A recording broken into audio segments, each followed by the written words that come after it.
You're listening to The Corbett Report.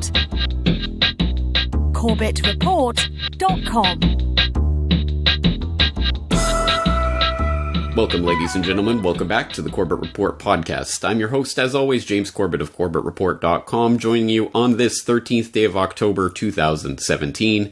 Thank you for tuning in for episode 322 of the Corbett Report podcast. What is sustainable development? Now, hopefully, you have just completed episode 321 of this podcast, Why Big Oil Conquered the World, and before that, episode 310 on How Big Oil Conquered the World, so you are all caught up to date with the Big Oil series. If not, I suggest you go back and listen or re-listen to those podcasts so that you are caught up, because the next few podcasts are going to be fallout from that documentary project, which has been ongoing for a couple of years now, and the end results of which are the 3-hour How Big Oil and Why Big Oil Conquered the World documentary series. But obviously with a project that is as vast as that spans as much topic matter as that, it's impossible to contain all of the information that you want to contain in a mere 3 hours. A mere 3 hours of exploration. And as you can imagine, there was a lot left out on the cutting room floor, and a lot of things that are just mentioned in passing in the documentary that really do deserve podcast episodes unto themselves. So here I am to flesh out all of that topic data and go in a little bit more detail through some of the things that I had to rush through in the production of those documentaries. And perhaps the number one glaring omission? Well, it wasn't an omission. It was a conscious act of leaving it out of the documentary because there was simply too much to go through, and there was no way to simply give a taste of this information in the documentary. But the number one thing you may have noticed that isn't in there is Agenda 21, Agenda 2030, Sustainable Development.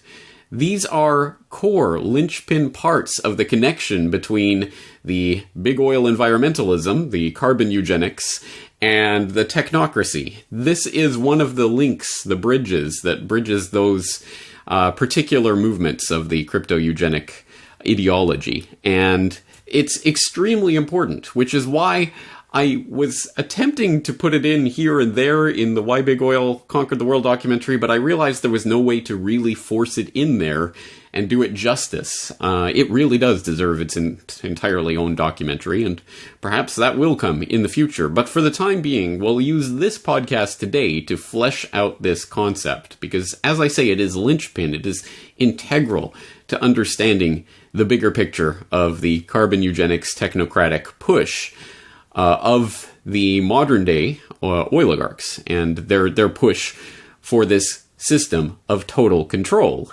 which may come as a surprise, because I'm sure you've never heard of sustainable development, at least in any mainstream sense, in anything but the most glowing and glorious terms. And yes, indeed, if you do have that question, what is sustainable development, you can always turn to that handy-dandy oracle of the modern era, YouTube. You can go and you can type in the search term, what is sustainable development? And it will guide you lovingly directly to the font of knowledge itself, the United Nations, so that you can behold this answer to your query.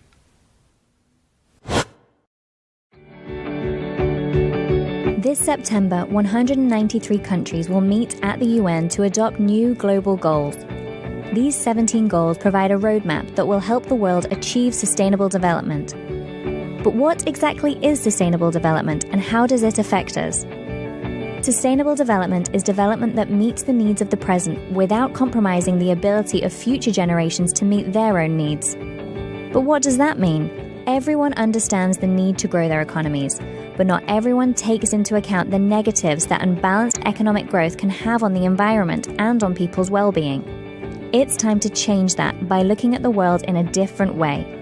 The Sustainable Development Goals will help us to do that.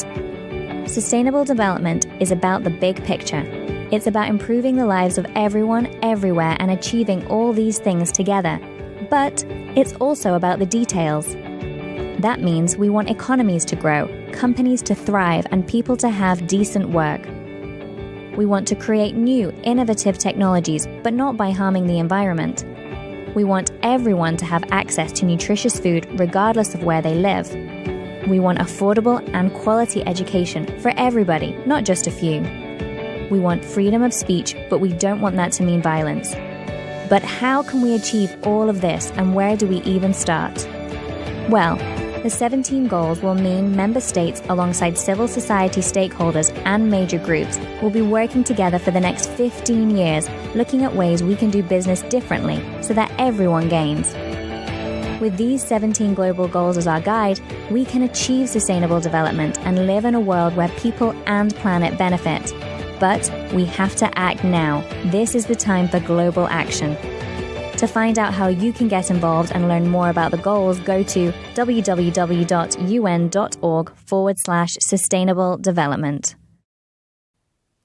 Precisely what target audience is this propagandistic twaddle aimed at? I refuse to believe that there's anyone, even people who are inclined to believe what is being said in this video, who believe that this video actually says anything of substance whatsoever. It is total propagandistic nonsense. It is meaningless babble for 2 minutes straight, set to a nice uplifting soundtrack and with images of beaming African children who are happy because the UN is there to save the day, and just a complete nothing burger of total meaningless vapid babble.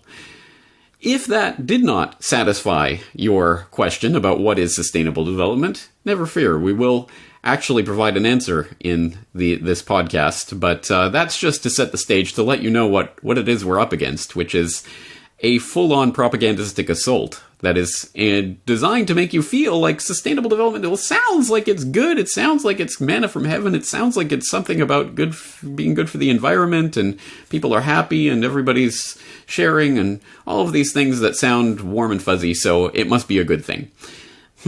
Well, if you want to delve into this question in a little bit more detail and have a concise but meaningful answer, let's dig through the Corbett Report archives, because it was almost 5 years ago to the day. It was October 20th of 2012 that I broadcast Corbett Report Radio episode 241. Again, that is available on the Corbett Report website. I will put the link in the show notes, so to take you directly there if you're so inclined.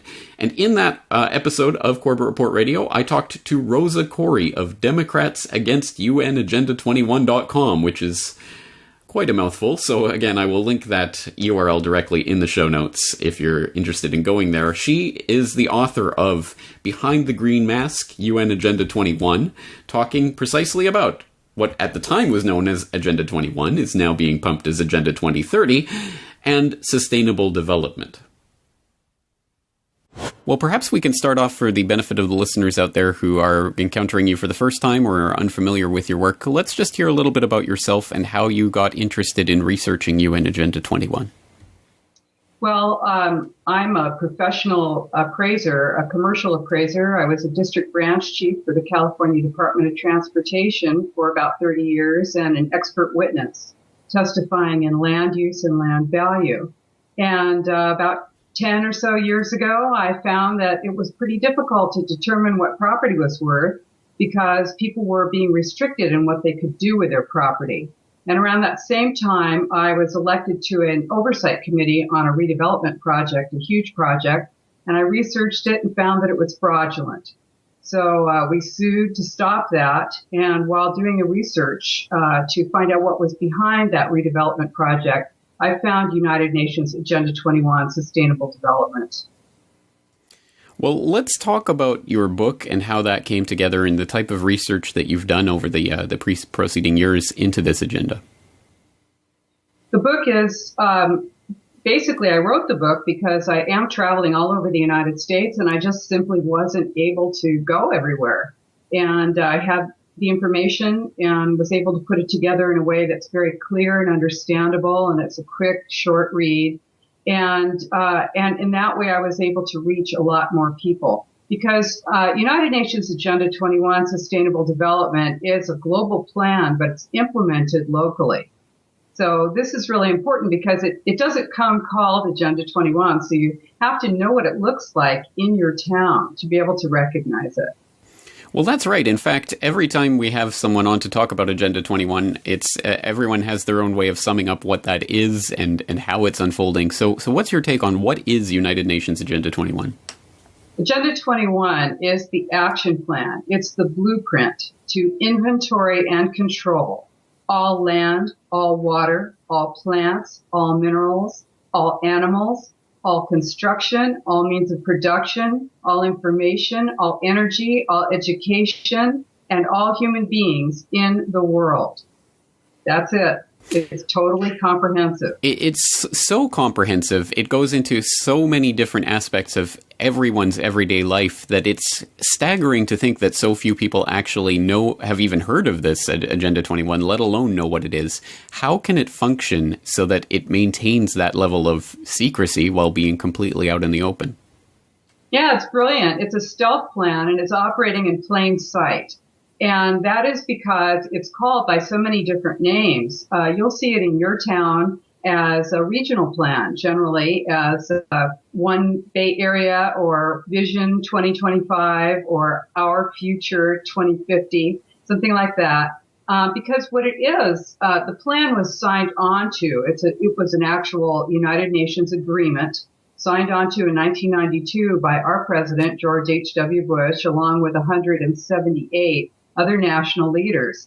And you're going to hear that it's an old, dusty plan, that it's not binding, that it has no impact on you. That's a lie.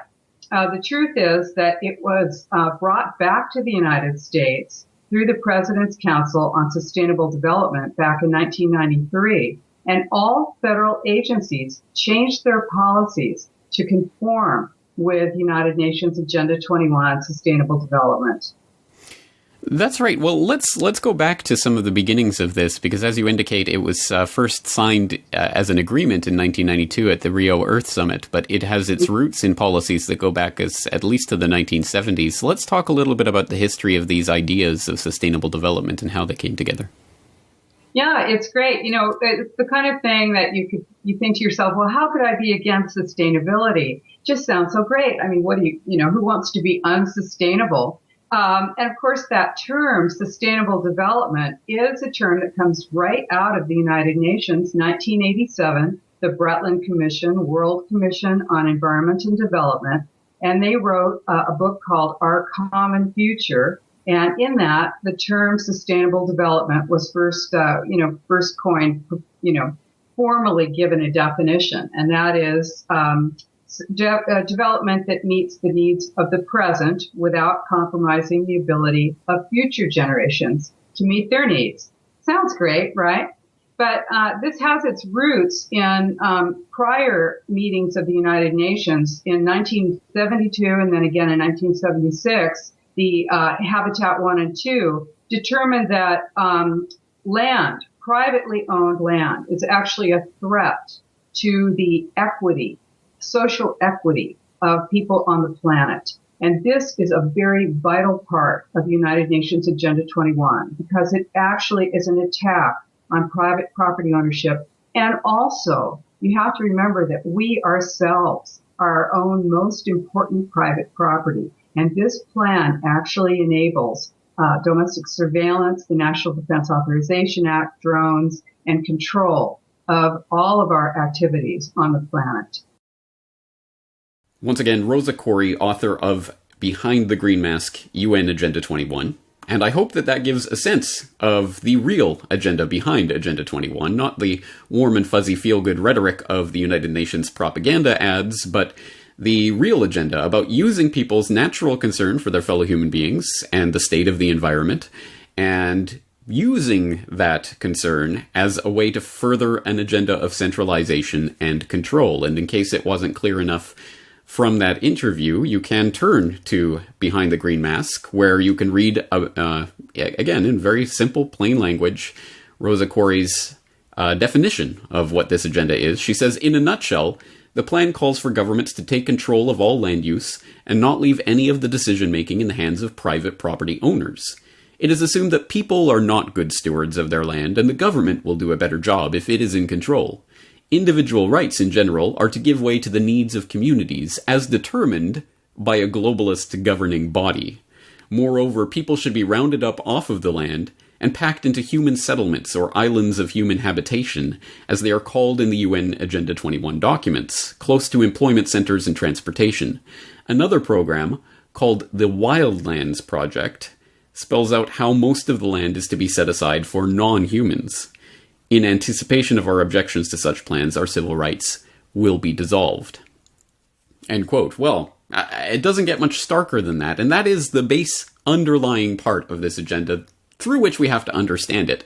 Again, this is not about, oh, we feel bad for the poor animals, so we're going to confiscate this land from all you horrible, mean people and wisely steward over it. It is about taking that land away from the people, herding them into cattle-like, into human habitation corridors and areas where the people are allowed to live, and taking the rest of the planet and monopolizing the use of those resources for people in the clique, the people who are in these global governing bodies that determine what happens with this non-usable land. Non-usable for you and me, usable for the usual connected cronies that are always swirling around the toilet bowl of these global governmental organizations. And she goes on in much greater detail throughout the book. Again, I hope you'll get a copy and read it. But she goes on, for example, talking about how immediately after then President Bush, signed on to UN Agenda 21 in the wake of the 1992 Rio Earth Summit, he founded the President's Council on Sustainable Development, populated by the likes of people like, Ken Lay of Enron. Yes, because Ken Lay really cared about the Earth and really wanted to make sure that we could protect these natural species. And no, of course not. These people are in it for the monopolization of the world's resources. This is the key to understanding this. So in order to flesh this out in a little bit more detail, where did this agenda come from and who was behind it?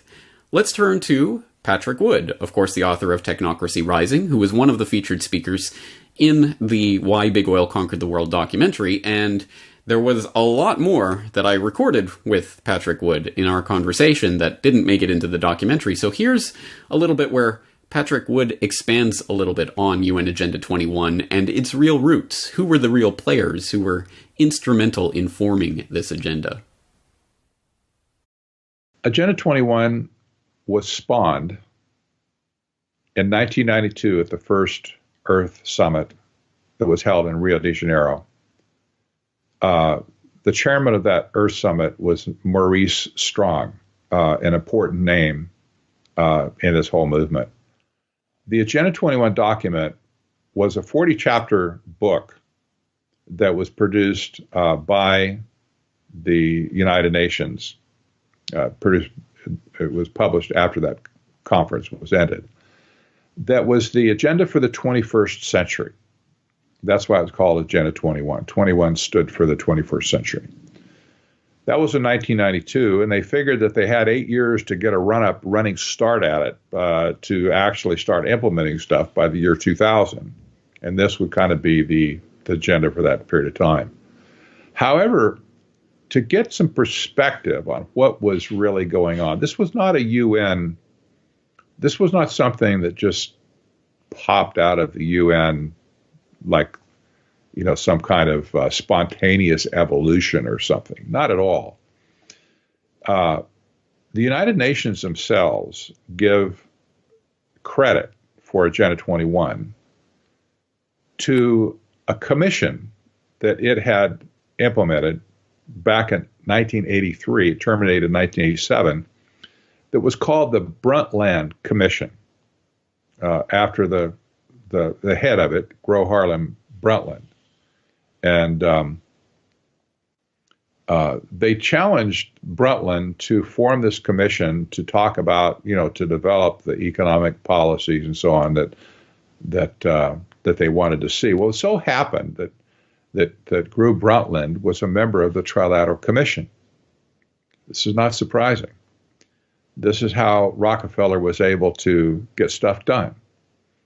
So Gro Brundtland was the woman that wrote Our Common Future, the book, that the United Nations later gave accolades to as saying Agenda 21 would not have been possible without Our Common Future, the book. It was produced in 1987. That was also the book that first popularized the term sustainable development. It had been coined before that, but Brundtland gave it a proper noun status where, like capital S and capital D. And she defined it as an economic system. It basically, I've always contended now, it's technocracy from the 1930s. But she penned this document not for the sake of the United Nations and not for the sake of the people of the world. She penned this document for the benefit of the Trilateral Commission. There's just absolutely no doubt about that. And so there's Agenda 21, pops out in 1992, and all sorts of things happened since then, including Agenda 2030, which has just passed last year. And that was like an update to Agenda 21, if you will, gave it a little bit more teeth. But Agenda 21 was not the benevolent world consensus document that people think it is. It was a very narrow policy statement that was created by policy wonks at the Trilateral Commission for the sake of creating a new international economic order, which was or is technocracy. And that's where this whole thing is leading. It's exactly what sustainable development is. It's an incredible story, James. It just, you look at it and say, how can this be? How could this just slip by and nobody caught it? Well, somebody caught it. Seth and I caught it a little bit back in the 70s, and we're catching it today. We can see what they've done now, but nobody understood it at the time. So we've had the big overview of what this agenda is, and now we're narrowing down on some of the core documents and details about the who, what, where, when, why. So let's turn to some of those core documents that Patrick Wood was mentioning there. Firstly, where did this come from? Where did sustainable development, capital S, capital D, as a concept really emerge from? Well, it's been around since the 1970s, but it was really formalized, as Patrick Wood pointed out there, by the Brundtland Commission, more formally known as the United Nations World Commission on Environment and Development, chaired by Gro Harlem Brundtland, and one of the members on that commission, no surprise to anyone in the audience who's been paying attention to my work on these issues, of course, was Maurice Strong. But that commission, of course, did come out with its final report in 1987 called Our Common Future, and we don't have to speculate about what was in that report. You can turn to undocuments.net, un-documents.net, where you can read the report itself. And specifically, Section 3 is headlined Sustainable Development. And this was the formalization and the codification of our modern understanding of this term. So let's read a little bit from this document, Section 3-27. Humanity has the ability to make development sustainable to ensure that it meets the needs of the present without compromising the ability of future generations to meet their own needs. The concept of sustainable development does imply limits.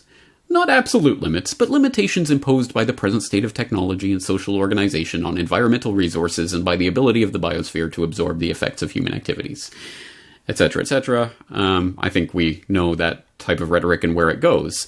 Section 29 talks about sustainable global development requires that those who are more affluent adopt lifestyles within the planet's ecological means in their use of energy, for example. Further, rapidly growing populations can increase the pressure on resources and slow any rise in living standards.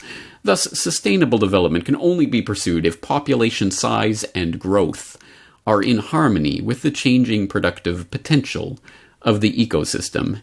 And Section 30, yet in the end, sustainable development is not a fixed state of harmony, but rather a process of change in which the exploitation of resources, the direction of investments, the orientation of technological development, and institutional change are made consistent with future as well as present needs. We do not pretend that the process is easy or straightforward. Painful choices have to be made. Thus, in the final analysis, sustainable development must rest on political will. End quote. So that set the tone, certainly, for the conversation that was to come, and was to be further fleshed out at Maurice Strong's next major coup de grace, the 1992 Rio Earth Summit, where a number of different agenda items were ticked off, a lot of different boxes checkmarked during that conference, one of which was UN Agenda 21, which did come out as part of that agenda, that Rio Earth Summit. And as Patrick Wood mentioned, it came out in the form of a 39-chapter book, this document, that is published by the United Nations. You can purchase it. You can read through it. There's even a Kindle version if that's your thing. So you can go and read through the actual UN Agenda 21 document, and if you're inclined, go ahead and do so. I will warn you that it is the most banal, boring, legalistic gibberese that makes your eyes glaze over, and certainly doesn't include any smoking gun, here we are to rule the world, ha ha ha, type of lines. But it is, of course, that is manifest in absolutely every part of this agenda. The implicit assumption that human beings certainly cannot be left to their own devices to manage the Earth. They must be ruled over by global international order, organizations of various sorts that will come in and sort this out for the little people. So it follows a format where it's divided into different chapters on different parts of the ecological sphere, talking about agriculture, or talking about mountainous regions, talking about fish and wildlife, talking about waterways and these types of things. And in each section, it goes through the goals and objectives and activities that they're arguing for and how they're going to be funded and all of this kind of thing. And you can read through it, and you can see, for example, Chapter 2 about international cooperation, talking quite heavily about the need for, at that time, GATT, the Global Agreement on Tariffs and Trades, which of course became the World Trade Organization, and how vital it was to orient GATT towards these international sustainable development treaties that they were trying to hardwire into the international law at that time. And of course, part of that is using the trade liberalization, globalization, as we have come to know it, of the past 20 years, as a key tool for facilitating the type of trade that would be necessary to underlie this sustainable development agenda. So globalization, absolutely a core part of this. Chapter 4 on changing consumption patterns, where they note the technocratic wet dream of expanding and promoting databases on production and consumption, first in each individual country, and then of course that would be aggregated in an international database so that the technocrats could get their hands on all of the information about everything that's happening in all of these different economies so that they could socially engineer people to be more sustainable and harmonious and balanced and dictate exactly what you can do and what you can't do and how much meat you can eat today and how far you are allowed to drive, if you're allowed to drive at all, and all of that stuff. But of course they don't explicitly mention that level of control, but that's what this is all about. Chapter 5, demographic dynamics and development, talking about the full integration of population concerns into national planning, policy, and decision-making processes, of course. Chapter 8, integrating environment and development, where they talk about the enactment and enforcement of laws and regulations essential for the implementation of most international agreements in the field of environment and development. Also talking about how each country should develop integrated strategies to maximize compliance with its laws and regulations relating to sustainable development. Why would you even need to say that? Why would you need to stress that each country must maximize compliance with its laws? It's vaguely threatening. Chapter 33, financial resources, talking about the big question, how are you going to fund all of this? Well, there are a couple of interesting answers, one of which is the Global Environment Facility, which should ring a bell if you paid close attention to Why Big Oil Conquered the World. It was mentioned in there. The World Conservation Bank that Edmund Rothschild rolled out, or the idea that he was pimping at the 1987 Fourth World Wilderness Conference, helmed by Maurice Strong, of course, that came to fruition in 1992 after the Earth Summit as the Global Environment Facility, mentioned in the Agenda 21 document, saying the Global Environment Facility, managed jointly by the World Bank, the UN Development Program, and the UN Environment Program, whose additional grant and concession funding is designed to achieve global environmental benefits, should cover the agreed incremental costs of relevant activities under Agenda 21. And what are those costs? Well, they're enumerated later on in Chapter 33 of the Agenda 21 document. The Secretariat of the Conference has estimated that average annual costs from 1993 to 2000 of implementing this agenda would be over $600 billion. Keep in mind, that is average annual costs that they were envisioning for the implementation of this agenda. Over $600 billion per year. And that was 1990s dollars, where hundreds of billions was a huge, mind-bogglingly huge figure. Not so much in these days where we throw around trillions like they're sticks of bubblegum. But yeah, that gives you a sense of the scope of this agenda, or at least what they were intending for this agenda. And then in Chapter 39, International Legal Instruments, they talk about the further development of international law on sustainable development, giving special attention to the delicate balance between environmental and developmental concerns. Now, again, there's no smoking gun where they're talking about ruling over the peons or anything like that. But as I say, this is embedded in the very concept of Agenda 21 itself, and of course in its implementation through things like the President's Council on Sustainable Development, which Rosa Corey writes about in her book, talking about people like Ken Lay and others are going to be the ones determining how do we balance environmental concerns with development concerns. And of course, it will be the exact same formula that the oligarchs used to create their monopoly on the energy supply of the 20th century. It is to rule out the possibility of any competition, because as John D. Rockefeller sagely advised us, competition is a sin. That is, if you're trying to compete with the big boys, the oligarchs and their minions, then you are a sinner, and you need to be expelled. So how do you do that? Well, you create these wildlife corridors and these preservation areas that can be developed. We have to balance environment and development. It just means that you have to go through these international bodies and these organizations that have somehow or other gained control of these areas. And if you have the right development project and ideas, and you have you do your due diligence, and you have the secret handshake, and you went to the right secret society and the right university, then you can absolutely go ahead with your development. i.e., exclude all competition and make sure only the cronies will have access to these resources. This is the fundamental part that we have to understand about the Sustainable Development Agenda. It is about carving out monopolized spaces of the planet, monopolizing those resources for the sole and only use of the connected clique members who are part of the special club, who get to participate in the development projects that are allowed to happen there. Everyone else will be moved into these little human habitation areas where we'll be crammed in, and everything will be monitored, controlled, and eventually rationed as we enter neo-feudalism. Again, this is such a vast idea, such a vast agenda, that it is hard for most people to get their hands around on it, to get their mind around it. And so, let's listen to another part of my interview with Patrick Wood, where I think he details quite succinctly and quite powerfully what this agenda is and how it is going to function. What's happening is that there's a massive resource grab going on all over the planet.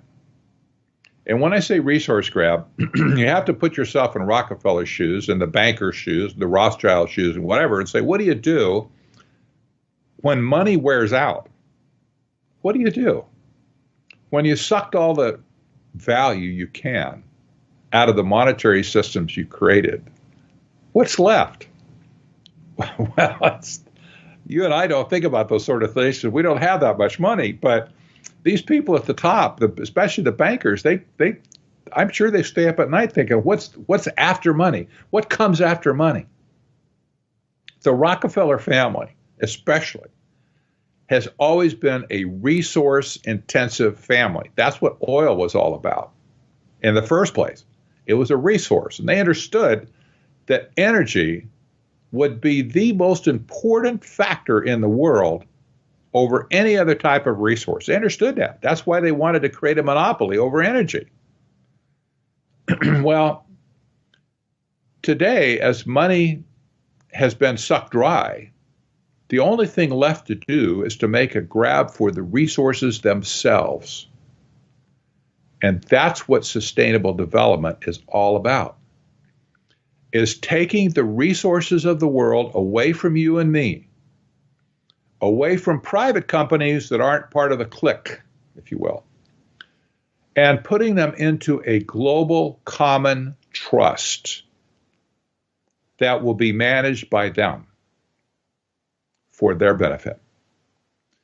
This is really nothing more than neo-feudalism, again, where the resources are owned by a few and everybody else gets to operate with those resources at their pleasure and discretion. But we see this resource grab not only in America, but all over the planet. And they've had different schemes that they've implemented along the way to do it. In America, for instance, you have the federal government gobbling up blocks of land around America, putting them into various kinds of conservation trusts or national monuments or whatever, but basically taking the land away from the states so the states can't develop that property. They can't collect taxes on it because the government doesn't pay taxes. And so now you have a massive amount of property owned in the United States by the federal government. So, well, that's really strange because the Constitution doesn't provide anything for that. In fact, it says they're not supposed to own any land except for D.C. and a few ports and stuff around the country and something for the military. So it's completely outside of our Constitution. They're doing it anyway. But now the United Nations has implemented a program, for instance, called Debt for Land, where they're going around to countries that have been buried in debt, on purpose, I might add, but they've been buried in debt. They have no way they can ever pay off. And they say, look, here's what we'll do. If you agree to put X millions of acres into a conservation trust, a wilderness area conservation trust, whatever, we will waive the interest on your loans, basically forgive your loans. But that interest that you would have paid to us, you have to pay to maintain those wilderness areas, those conservation areas. So once that land is taken out of production, it can't serve the people of the world anymore. It's a resource grab. And they're doing this all over the planet. It's absolutely astounding when you see the hundreds and hundreds of millions of acres that these people have taken offline. And some of your viewers might remember the movie Goldfinger, one of the first James Bond movies. The theory of Goldfinger was he was going to raid Fort Knox, and the idea was he wasn't going to steal the gold. He was going to set off a nuclear device so that it would irradiate the gold that was there, and all the other gold that he'd already bought up in the world would instantly be worth billions of dollars. It was a genius plan. Just spoil the gold that's in Fort Knox, and you'll have all the wealth that you want. Well, this is kind of what's happening with the resources of the world today. Take them out of the pool. Take them out of production. And obviously that makes any remaining land even more valuable, because land is where we get everything. That's where all the wealth of the world comes from, whether it's timber, agriculture, water, gold, minerals, metals, everything we have is from the earth, everything. And they're seeking to control all the resources of the earth. And they're doing it through the auspices of the United Nations and sustainable development. It's a resource grab on a global scale, and it is about monopolization of the world's resources for the benefit of a very few at the expense of humanity. Now, again, this is such a vast thing to wrap our minds around that it can be difficult to even comprehend. But let's dig into some of the details about what this means and how it is actually functioning to try to get a handle on what is going on here. And to do so, let's dig up some details about that mechanism, that body, that World Conservation Bank that we talked about, or that we mentioned earlier as part of being specifically mentioned in Agenda 21 and is coming out of the Rio Earth Summit, although being propounded by Edmund de Rothschild back in 1987 and others before him. But the Global Environmental Facility, which again, you will not have heard of if you just read the sort of headlines about sustainable development, but is an exceptionally important body that exists and is doing real things in the real world. If you want more information about the Global Environment Facility and what it does, I would highly recommend, not to toot my own horn, but I did write an article about this last year called The Second Most Important Bank You've Never Heard of. And it goes through a number of the different programs. It goes through that story about Edmund de Rothschild and how that led to the Rio Earth Summit and the creation of the GEF. But for the summary of what this body does and how it does it, let's read from that article where I wrote, the Global Environment Facility has so far made over $14.5 billion in grants and co-financed a further $75.4 billion. It is the funding mechanism for 5 different UN conventions, including the United Nations Framework Convention on Climate Change, which itself established the IPCC. The bank's slick promotional videos highlight a number of projects it has helped fund in various impoverished nations. The construction of drainage trenches to prevent glacial lake flooding in Bhutan, the establishment of protected areas and economic development in Mali's wildlife areas, and the funding of Chinese companies producing solar cells and wind farm technology.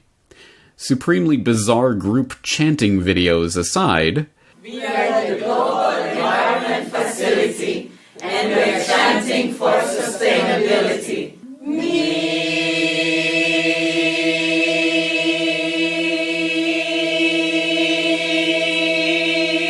The whole operation sounds pure as the driven snow, right? Not so fast.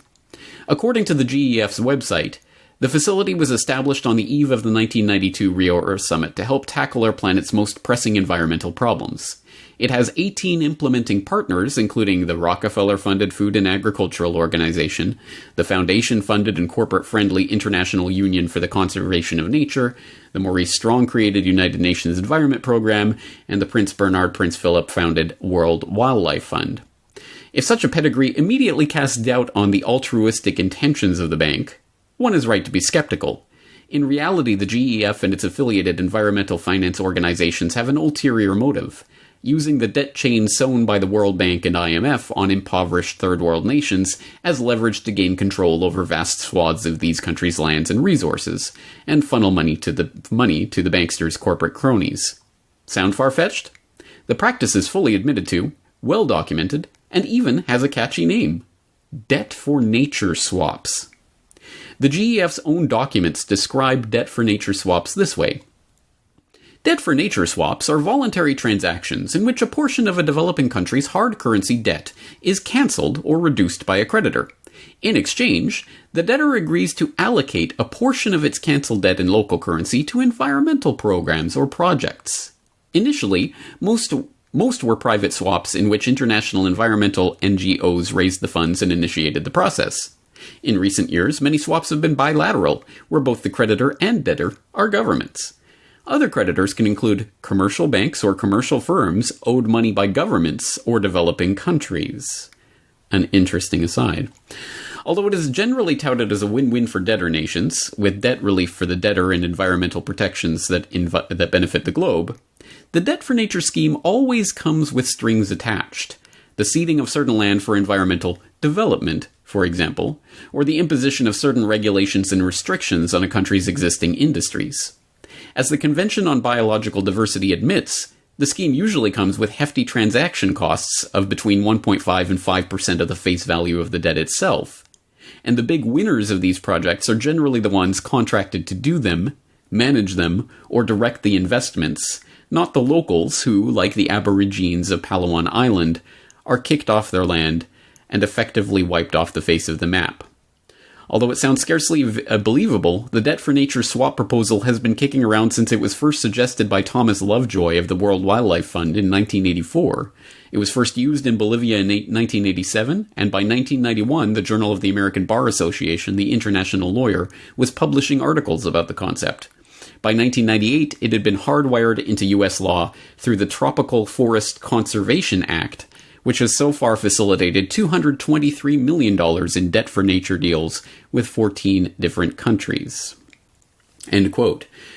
Some interesting little nuggets in there, aren't there? And I would hope, I did mention this also in the Why Big Oil documentary, the Aborigines of Palawan Island is one example of the victims of these kinds of schemes, but there are many, many more, and I hope you followed the link from that mention of the Palawan Island Aborigines in the Why Big Oil Conquered the World documentary transcript, where you will find a link to eco-action.org talking about worldwide fraud, talking about the WWF specifically, and its association with many examples of indigenous peoples being run out of their tribal native lands where they've lived their entire existence for the benefit of environmental development projects overseen and driven by the WWF and its cronies. And remember who founded the WWF: Prince Bernard and Prince Philip and Julian Huxley and Godfrey Rockefeller. Another member of a different branch of the Rockefeller family. So there you go. Very interesting, isn't it? And so if you follow that link to worldwide fraud, you'll find many examples of these types of situations where people are driven from their lands in the name of environmental development. In Zaire, the Barwa Pygmies were driven out of their ancestral land in order to establish the Kahuzi-Biega National Park. WWF has been deeply involved. The victims formerly lived in dignity in their traditional ways, but are now exposed to alcoholism, prostitution, extreme poverty, and exploitation by the neighboring Bantu people. Likewise, Bambuti Pygmies were driven out of the Maiko National Park as a result of joint government and WWF activities. Similarly, in Central Africa, the Zanga Sanga project, which had been directed by WWF since 1988, has resulted in the destruction of livelihood and loss of dignity of the Baka Pygmies in this area and in the loss of their ancestral homeland. In Rwanda, the Batwa Pygmies were driven out by the Nyungwe Natural Forest in 1994 to make way for a nature conservation site. WWF was involved in the creation of this area, and as a result, the Batwa of Rwanda have lost their ancestral land and last refuge. In Kenya, the Tsavo East National Park has been established and is managed with the help of WWF on the Sanyi ancestral land. The Sanyi have been severely prosecuted as poachers on their own land. As a result, the Sanyi peoples have been virtually destroyed as a society of hunters and gatherers. In Namibia, the Hayom Bushmen have been driven out of their ancestral land, the Etosha Pan, which WWF is involved in securing as a conservation area. In consultation with WWF, the government of Botswana declared, at the Zani Kotla meeting in February 1996, that the 3,000 last remaining Bushmen, in broadly traditional hunting and gathering lifestyles, have to leave their ancestral land and their traditional lives. The reason being that their ancestral land is now proposed as a new game reserve. In South Africa, the 40 last remaining Bushmen have been chased out of their ancestral land, which is now largely used as the Kalahari Gemsbok National Park. WWF has been involved and is still involved. Furthermore, they continue to discount the land claims of the evacuated Bushmen.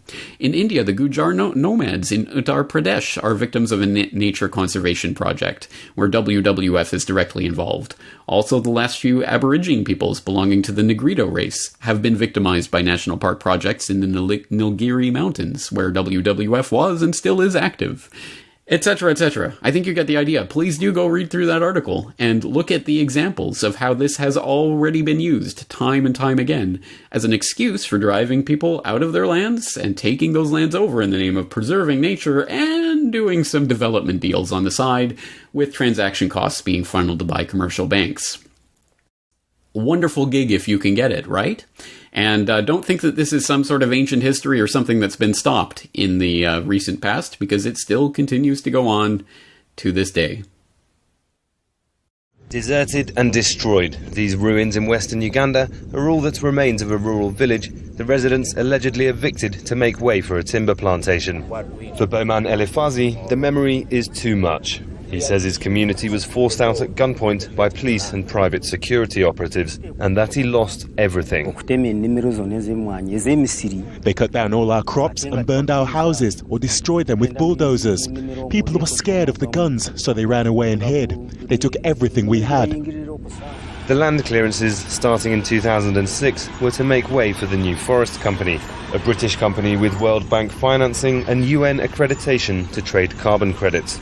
Despite a massive investment in Uganda that's meant to bring jobs and sustainable growth, international charity Oxfam claims the company is responsible for abusing the rights of over 20,000 former occupants. Many of them now live nearby in extreme poverty. They say they've got no land to farm and they want compensation. The company claims the eviction was the government's responsibility. The government claims the occupants were there illegally. The people that were living on this land, which is now a tree plantation, took their case to the Uganda High Court in 2009. The court made an interim ruling saying the evictions should be halted, but they were evicted anyway. Now they say they're too destitute to be able to afford the lawyers to pursue their case. The areas in question are meant to be protected forest reserves, but thousands of people have been living and farming there for decades. It remains unclear if that's sufficient to grant ownership right under Ugandan law. Land issues in Uganda are quite very complex because there are multiple rights on the same piece of land. So an investor must be proactive to understand what kind of land am I going to invest in. However, Oxfam claims the new forest company are obliged by international regulations to change their practice regardless of local law. For those who lost the land they depended on, sustainable tree plantations turned out to be their worst nightmare. Malcolm Webb, Al Jazeera in Western Uganda. Well, joining us from London now, we have Kate Geary, the co-author of the Oxfam report, and Robert Devereux, the chairman of the New Forests Company. Thank you both for joining me. Robert, let me start with you because it's a pretty damning report by Oxfam. Oxfam saying your company has abused the rights of over 20,000 occupants. Can you categorically deny that? Good morning. Yes, I think I can categorically deny it, but what I would like to say is that we are taking these allegations extremely seriously. We're puzzled by them because they completely contradict our understanding of how these movements took place, and that's an understanding that has been validated in a number of independent reports that took place subsequently to them. There are a number of factual inaccuracies about this, but rather than talking at length, perhaps I could let Kate have something Well, let me just ask you this. Witnesses are saying that your company security guards were present at many of the evictions, and at the end of the day, I mean, your company claims to be socially responsible, and many of these people are now living in abject poverty. Well, I mean, we are an extremely socially responsible company, and we have a reputation for that, and that's a reputation that's thoroughly deserved. The first thing I think I should say is that it must be understood that we are not, by Ugandan law, allowed to participate in land claims, evictions, evacuations or vacations. What our responsibility is to try and ensure to the best of our ability that they take place humanely and in respect of people's rights. I believe we did that, and this is why I find these stories so confusing, because we believe these movements to have taken place voluntarily and peacefully. I could give you lots of anecdotes, for example, that we allowed a significant number of people back onto the land after they had left to cultivate their crops. They came on and they left again quite peacefully. None of that seems to correspond in any way to the horrific stories. And they are horrific stories that are coming out of the Oxfam report. Let's bring in Kate to answer that on behalf of Oxfam. Kate, Robert's saying that the evictions or people's movements were undertaken in a humane way. And in any case, a lot of those people were there illegally, weren't they? I too am quite mystified by how Robert can be saying that people left their land voluntarily. These are people who have brought 2 court cases against the company, alleging that they were abused and harassed, that their crops were destroyed and their homes destroyed. So but the company is aware it wasn't the company doing it, Kate. It was the government, the Ugandan government carried out these evictions, and the Ugandan government is saying that they were there illegally. The Ugandan government also bears some responsibility here, but the responsibility also lies with the company. It simply cannot duck responsibility for what has happened to the people who were on that land. They were evicted forcibly to make way for this company's plantations. It's not enough for the company to blame the government and to wash its hands of this problem. Robert, can I ask you significant... Kate, let me put that point to Robert. Can I respond to that? Your company is making a lot of money out of this. Will it consider compensation or the wider welfare of these people? Well, can I make a number of comments? I mean, first of all, we're not actually making a lot of money out of that, but that's a separate point. We offered on a specific answer to the compensation issue, we offered to pay compensation. The government were unwilling to take advantage of that proposal. We're not allowed under Ugandan law to pay compensation. And I want to be very clear, we are not ducking responsibility for these issues. We've gone to great lengths to try and ensure that these movements were undertaken voluntarily and peacefully. And not only is it our opinion that they were, but a Forestry Stewardship Council audit that took place after the movements not only said that they were done humanely and fairly, but actually proposed using the processes as a model for future movements of this kind. We're not going to duck our responsibilities. We're going to take these allegations seriously. We're going to follow up on them. And if we find any truth in them, we will take appropriate action. OK, last quick word to Kate, because, I mean, land issues are notoriously complex, aren't they? What is clear is that companies like NFC have brought massive investment into Uganda. I mean, that's a good thing, isn't it? Oxfam welcomes investment when it's responsible, and indeed NFC has carried out community development, but we also see the downside of the investment where 22,000 people were forced from their land and are now left in destitution. We welcome the fact that the company is going to look into that. The communities are demanding justice. They would like to be compensated and given alternative land so that they can restore their livelihoods. OK, let me thank both my guests. By the way, very quickly, Robert. So I was going to say, I think OK, thank you very much. OK, Robert, thank you very much indeed for that, and Kate Geary, in both of our guests in London there. Now, of course, this is all going to be done with a wink and a nod to the old boys and the old boys network that, yeah, well, these are just some bushmen out in the middle of nowhere. Who cares? Kick a few dozen tribesmen off their land and we'll take over the land and use those resources properly. It's for the best, and who cares? It's in the backwoods of darkest Africa. What does it matter? Well, don't worry, old boys. This network is coming for you and your land, too. Of course. This is not limited to any particular area of the globe. It is a global agenda, and it is being implemented globally everywhere, including the United States of America, where you may have seen the map before about the Wildlands Project, showing the different corridors of wildlife and conservation areas and areas, the no-go zones, basically, where if the Wildlands Project and other such things are implemented, humans will not be able to go without special permission from the overarching international governmental bodies that will be overseeing these types of things. And it's an interesting map, but where does it come from? What is the Wildlands Project? What is this all about? Well, you can go to, for example, nwri.org, where you can find the Wildlands background on the Wildlands Project, which has a pretty thorough overview of what this is, where it came from, tracing it back to the 1976 UN Conference on Human Settlements, and then through the Brundtland Commission, and then through Agenda 21, and then finally into the Convention on Biological Diversity, which was signed there in the 1990s, and how this is essentially a project to create these corridors and areas that, again, will not be usable by humans without the special pass from the government, i.e. without Kenley or his ilk giving you the permission, or more likely giving his friends the permission to develop this or that.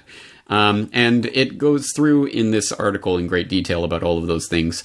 So I will suggest that to you, and I'll put the link in the show notes, of course. The Wildlands Project has morphed into the Wildlands Network, which is available at wildlandsnetwork.org, so you can go and read through their propaganda material, and they even provide the various source documents that first documented this idea and its proposal and development in the Wild Earth publication. They have the spring 1991, the 1992, and the 2000 issues of that up for download on their website, and other information about where this project stands today. And it's interesting when you compile all of the different maps of what they want to do with this, in the Florida Panhandle, and over here in the Rockies, and over here in the plains, and all of this. And when you compile that into the Wildlands Project map, it is quite startling to see here are the no-go zones, and this little bit over here is where you can live. And this is this is the ultimate agenda. This isn't just about the Aborigines of Palawan Island or other people out in the woods somewhere. This is about everyone, everywhere, including Americans and Japanese and Canadians and Australians and Europeans, and everyone are going to be increasingly rounded up into increasingly more compact cities where absolutely every aspect of your daily life will be utterly surveilled, monitored, tracked, controlled, and rationed. But don't take my word for it. Take the wet dreams of these would-be social engineers that continue to be foisted on the public as if they're a good thing or something to look forward to. Oh, hi. I'm so glad you're on time. I'm V. I'm looking forward to showing you around Plandopolis today. My husband works from home. He's a virtual engineer working on one of the city's desalination plants. He controls the robots who do all the important maintenance. I think he basically plays computer games for a living. You ready to go? Have you got your calorie card open on your smartphone? I registered your visit with Slick Travel Corp the other day, so they've allotted you a journey time to match mine. It makes so much sense, doesn't it? Switch off brain and go to work. With this many people around, I'm glad there's a mega computer in charge. We're so lucky. Our kids were allocated a school quite near my practice, so I can drop them off on the way. It saves on our calorie ration. Well, it won't be long until the little darlings get their career announcements. They've been working so hard, so I'm sure they'll get something good.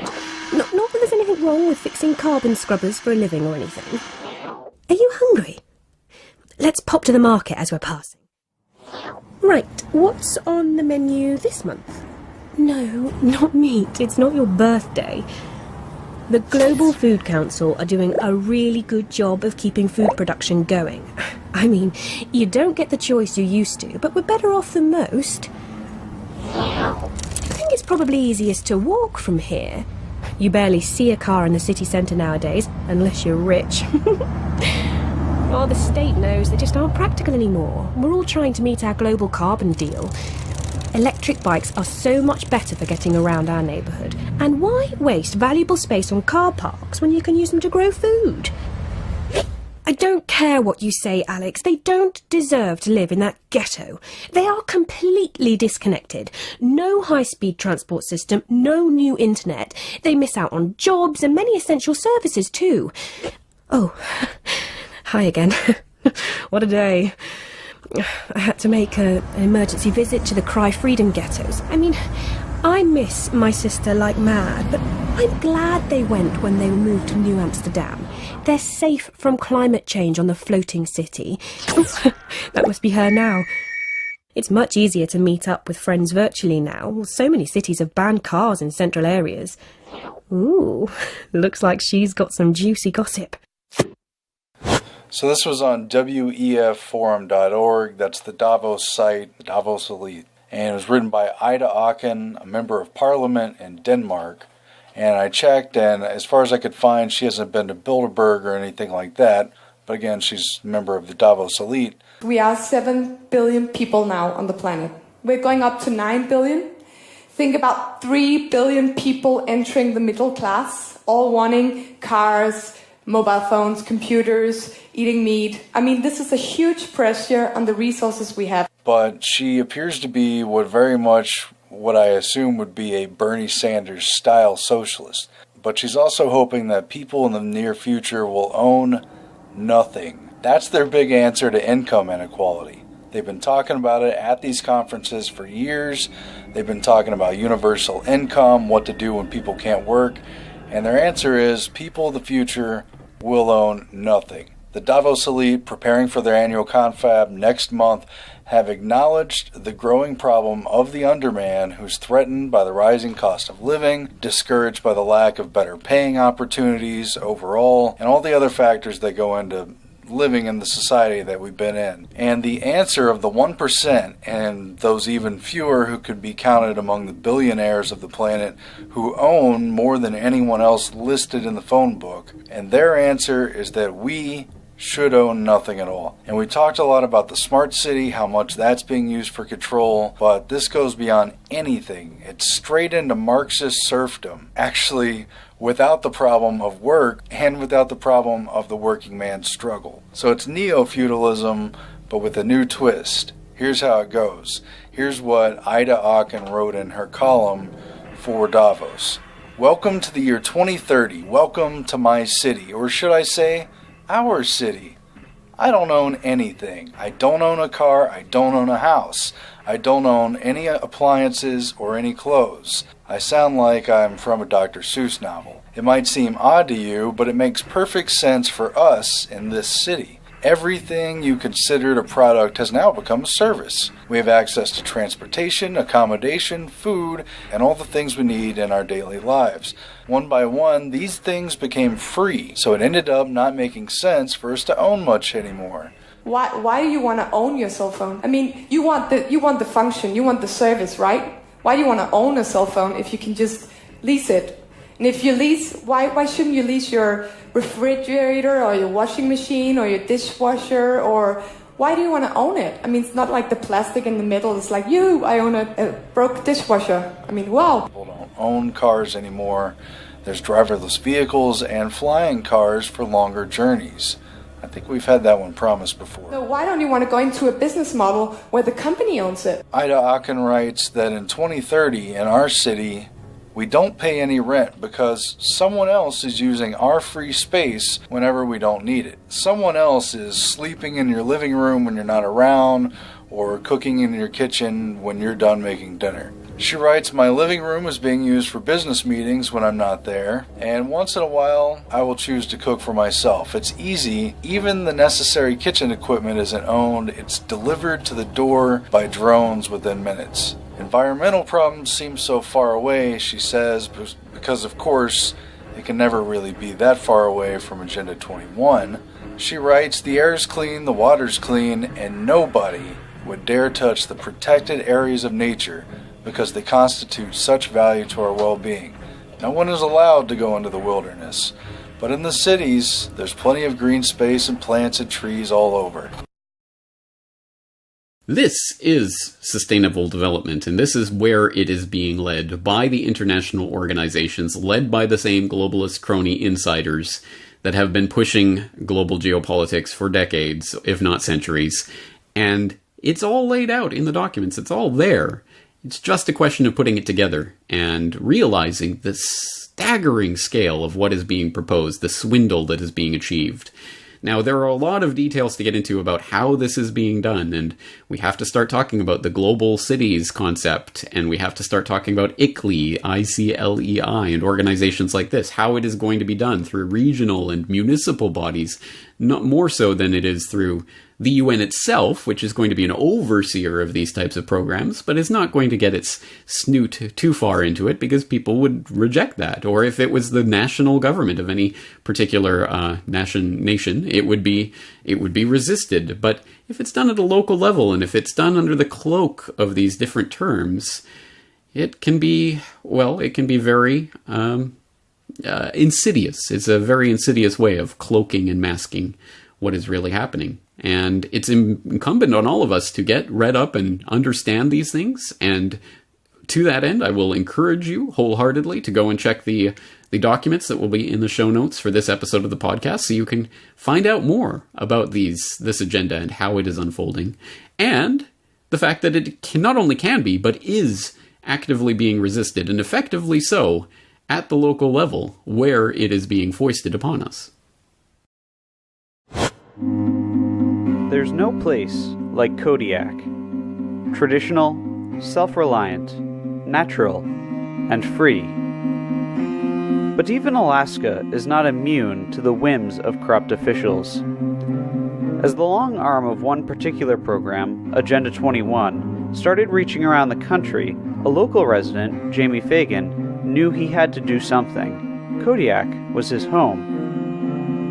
He had read Rosa Koire's book, Agenda 21, Behind the Green Mask, and invited her to give a talk in Kodiak.